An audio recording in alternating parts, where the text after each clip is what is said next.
Bonjour à tous. Aujourd'hui, cette vidéo s'appelle Le désir et la frustration. C'est bien sûr des sujets que j'ai déjà abordés, mais je voudrais mettre encore un angle un peu différent. Car tout désir, si vraiment on est sincère, si vraiment on observe la réalité, si vraiment on observe notre ressenti intérieur, si vraiment on respecte les autres, dans leurs désirs, dans leurs limites, à ce moment-là, le désir apporte toujours des frustrations. Donc le but, ce n'est pas de renoncer au désir, c'est que le désir puisse tomber tout seul. Donc pour ça, il faut le nourrir, ce désir. Il faut bien y aller, mais y aller dans la conscience. Y aller dans la conscience de soi-même, de nos limites, de notre histoire, des imprégnations de notre histoire sur notre corps, sur notre esprit, sur nos émotions. Et donc, si vraiment on se respecte, et si vraiment on se respecte l'autre aussi, automatiquement, il y a beaucoup de frustration. Donc, c'est cette école du désir que l'on ne rejette pas, mais que l'on met au contact de la réalité pour pouvoir avancer dans l'amour de soi, dans l'amour de l'autre. Et donc, automatiquement, c'est les frustrations qui vont nous apprendre à, à abandonner ou à limiter certains désirs. Alors, beaucoup de gens ont des stratégies pour ne pas souffrir, parce qu'on appelle ça souffrance, la frustration. Bien entendu, le but du chemin, qu'on n'est pas prêt d'y arriver forcément, c'est que la frustration devienne quelque chose de jouissif intérieurement. Donc, il n'est pas question de masochisme.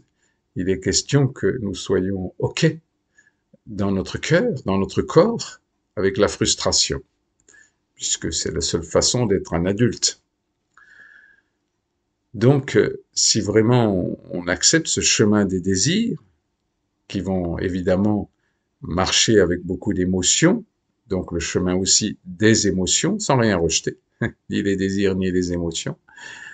Alors bien entendu, il ne s'agit pas de faire des désirs sans conscience. Donc, bien entendu, il ne s'agit pas d'abîmer les autres par nos désirs, ou de les obliger les autres par nos désirs. Non, c'est juste d'être en accord avec ce que nous désirons, sans jugement, mais sans non plus imposer quoi que ce soit aux autres. Donc il existe quelque chose entre le désir et la frustration. C'est l'acceptation de la réalité. Si vraiment vous allez dans ce chemin du désir et de la frustration, vous verrez que ça vous amène à l'acceptation de la réalité, mais de notre réalité. C'est pas la réalité du voisin. Donc ce chemin, c'est bien d'accepter notre réalité, même si elle n'est pas mirobolante. C'est nous-mêmes, c'est ça l'amour de soi. C'est pas autre chose que de chercher à se forcer à quoi que ce soit.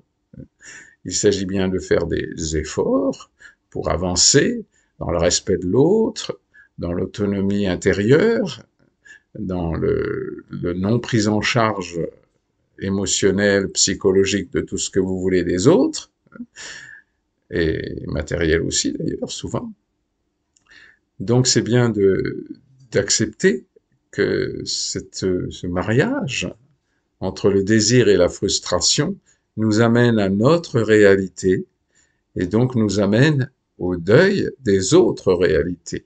Car à force de regarder les gens et de s'ouvrir, d'ouvrir notre cœur, d'ouvrir notre conscience, nous nous apercevons de gens, d'êtres beaucoup plus, comment dirais-je, adultes, pour je puis dire, ou qui ont un karma beaucoup plus social, ou tout ce que vous voulez. Donc, c'est leur histoire, c'est chacun la nôtre. Donc, il faut bien, petit à petit, faire le deuil de ce que nous ne sommes pas et que nous ne serons jamais.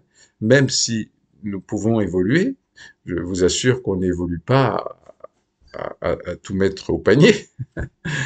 Notre évolution, elle est que ce que par là d'où nous partons, et non pas le but. Hein. C'est toujours ne pas s'attacher au but, mais simplement au chemin, le chemin, le chemin, comme un train qui avance, qui ne s'arrête pas d'avancer. Mais le but n'est pas le même pour tout le monde, et nous n'arriverons pas forcément à faire ce que les autres arrivent à faire. C'est pas un problème. Si quelqu'un a une famille de mélomanes et a appris la musique à l'âge de 4 ans, 5 ans avec passion, c'est-à-dire qu'il avait envie vraiment de faire ça. Et puis après, quand il arrive à l'âge adulte, il devient un créateur de mélodies, pourquoi pas de symphonies ou simplement de chansons. Mais si nous n'avons pas eu tout ce parcours qui peut durer 20 ou 30 ans ou 40 ans, on n'y arrivera pas, et c'est pas un problème. Chacun son destin. On a de toute façon quelque chose à donner sur Terre.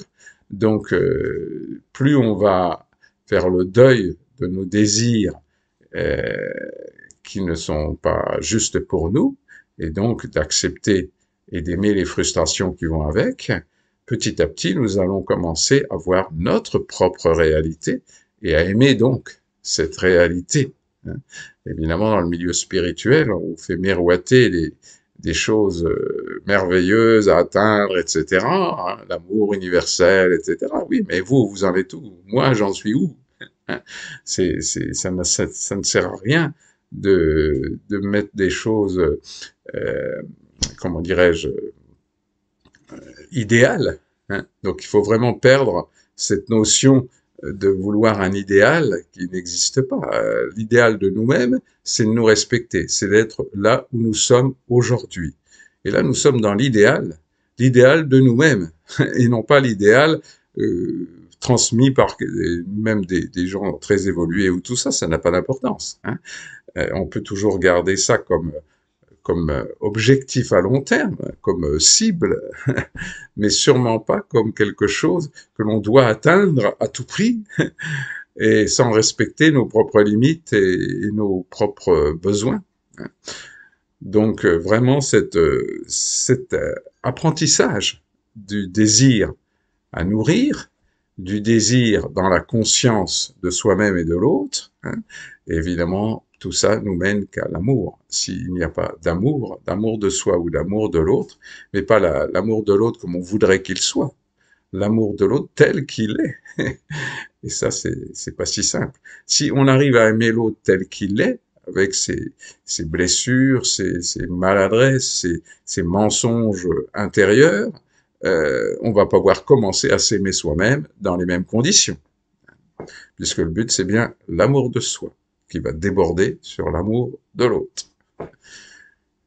Voilà, j'espère enfin j'ai essayé en tout cas d'amener cette notion du désir qui n'est pas refoulé, qui n'est pas canalisé, mais qui est simplement à s'amuser avec dans le respect de nos limites, des autres et de l'amour, tout simplement.